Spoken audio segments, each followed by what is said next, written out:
Buenas tardes, mi nombre es José Luis Toro, alumno de la sección Saya L, Derecho Romano. Hablaré de la fuente de las obligaciones. Hablar de fuente de las obligaciones nos lleva necesariamente al derecho romano clásico, donde las fuentes eran exclusivamente el contrato y el delito. El jurisconsulto Gallo, en el derecho romano, distinguió primeramente dos únicas fuentes de las obligaciones. Estableció que estas nacen de un contrato y el delito. Gallo, en el siglo II después de Cristo, escribe las instituciones. En el mismo señala o se refiere a una cuasi contrato o a cuasi delito, con una clasificación bipartita de la fuente, indicando que toda obligación nace o se origina del acto del delito. Posteriormente, en su obra Res Quotidianae, establece la clasificación tripartita, las fuentes de las obligaciones, y derivan del contrato, el delito y de otros tipos de causas, las cuales denominó cuasi contrato, como por ejemplo el pago de lo indebido, la curatela y la gestión de negocio. Justiniano formula la enumeración cuatripartita, que se hizo clásica en esta materia. Las fuentes de las obligaciones son los contratos y los cuasicontratos, los delitos y los cuasidelitos. Los contratos en la época romana lo hacían de manera inteligente. Seleccionaban aquellos acuerdos de relevancia social que eran práctica común, a los cuales le otorgaron seguridad, amparo por parte del Estado. Y en caso de incumplimiento, una de las partes contratantes tenía la facultad de incoar un proceso para la solución de su conflicto. A contrario del censo, las convenciones poco relevantes que no tenían un nombre específico y nominados que no establecen bajo la protección jurídica de una acción se llamaban pactos. El delito es considerado fuente de las obligaciones, ya que esas conductas contrarias a la ley penal generan daño a una o varias personas, y al generar daño obliga al infractor a resarcir el daño penal ocasionado. Estos hechos o actos que se producen efectos jurídicos en lo penal también se desdoblan de una responsabilidad civil, otorgándole a la víctima la facultad de exigir la reparación del daño sufrido. Evolución de los delitos. Según Chibli Amuar, en su libro de Derecho Romano II, dice que el desarrollo histórico del delito parte en el derecho antiguo. La doctrina romanística parte de la ley de las 12 tablas. Hace la distinción de delito público y delito privado. Entre los delitos públicos se encuentran el perjuicio, el incendio, la infidelidad, la prevaricación del juez, el falso testimonio, el perduelio, que se refiere al ataque contra el Estado. Un ejemplo puede ser la rebelión o traición a la patria. Luego se extendió a los atentados en contra de los dioses y en contra de las cosas públicas. La sanción es la pena capital y el parricidio es cualquiera que hubiese causado la muerte a otro. Delitos privados. Entre estos delitos se tiene el furto, en todo acto que implica el aprovechamiento doloso de una cosa con el fin de obtener una ventaja robándose la cosa misma, o su uso o su posesión. También se encuentra la injuria, que se empleó esta palabra en dos sentidos. Uno, amplio para designar todo acto contrario al derecho, y otro, restringido, que aludía a todo acto que implicara una lesión física, moral, a la persona humana.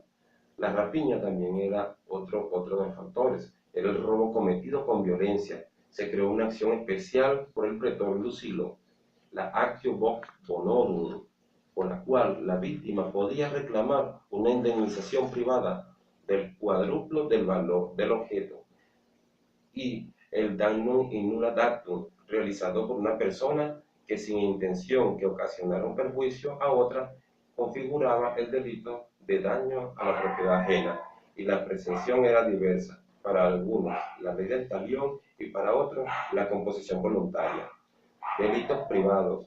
Se modificaba cientos de delitos. La injuria comprende no solo atentado contra la persona física, sino también en contra de las ofensas, en contra de la moral y del honor de la personalidad. Se incluye el ultraje, el pudor de la mujer y los hechos que lesionan el buen nombre o reputación que goza una persona. Cuasicontratos o quasicontratus son hechos de los cuales nacen obligaciones. Estos hechos se aproximan a los contratos, pero no llegan a ser contratos debido a que no cuenta con todos los elementos esenciales, a todo contrato debido a que no existe consentimiento. También tenemos el cuasidelito, es un hecho ilícito, una acción dañosa para con otra persona, cometido sin intención, sin ánimo de hacer mal, o de la que, siendo ajena, debe uno responder por algún motivo. La característica es la ausencia del elemento de la intencionalidad por parte del autor, es decir, carece de dolo. Un ejemplo clásico del cuasidelito es inadvertidamente se deja en un balcón de una casa una maceta. Por una casualidad del destino, la maceta cae del balcón y hiere a una persona. Ha sido una voluntad del propietario del inmueble generar el daño a esa persona, pero se ha producido de ese daño que ha nacido una obligación correlativa de parte del propietario a favor de la víctima en recompensar a esa persona. Ha surgido la obligación a raíz de un cuasidelito. Algunas características esenciales entre el delito y el cuasidelito civil se caracterizan porque son hechos lícitos y causan daño. Como ya habíamos mencionado anteriormente, la gestión de negocios o negotium gestium consistía en que una persona interviniera en los negocios de otra sin mando expreso de este último, donde era necesario que el dueño, que era el dominus negotium, desconociera los actos que pretendía el gestor de negocios, que era el negotiorum gestor, o de lo contrario, nacía un mandato tácito. La evolución histórica sobre el concepto de actio negotiorum como útil en muchos casos que no entregan el esquema de la institución. El derecho justiniano, con la desaparición del procedimiento formulario, cesó la definición entre actium in factum y ius directa y útil. El respeto y la negociación se incluyeron casos de administración legal del patrimonio de un tercero. Junto al negotium gestium se solía colocar la gestión de los actos fúnebres, el sepelio de una persona sin mediar encargo ni obligación por parte del gestor. El efecto de la gestión de negocios, el gestor estaba obligado a realizar completamente el negocio que ha intervenido observando como regla general la diligencia de un gestor. O, digamos, un buen padre de familia. Solo así actúa apremiado con las circunstancias que limitan la posibilidad del dolo y la culpa. Debe transmitir las cosas que hubiera obtenido con sus acciones y lucros. También el dueño tenía obligación de indemnizar al gestor de todos los perjuicios que ha ocasionado la gestión de los gastos y liberarlo de sus obligaciones asumidas a consecuencia de la administración. Pago de lo indebido o sulotio indebeti. Cuando alguien paga por error alguna cosa indebida o paga más de lo debido, quien se beneficia en la aceptación del pago está obligado a la devolución de lo pagado indebidamente. También era el caso cuando una persona tenía la misión de extinguir una obligación y esta no existía. Esto debía contar con unos requisitos especiales para ser válido, tal como el pago de una deuda que no ha existido. Nunca cómo pagar una deuda antes que no se ha fijado, porque el deudor, no estaba obligado a pagar alguna condición especial. No existía deuda por considerarse una donación y no un préstamo. Actio, condición indebeti, el enriquecimiento injusto. Cuando una persona lucraba a costa de otra sin estar asistido por una causa jurídica, es decir, el aumento patrimonial, se fundaba en una relación jurídica injustificada.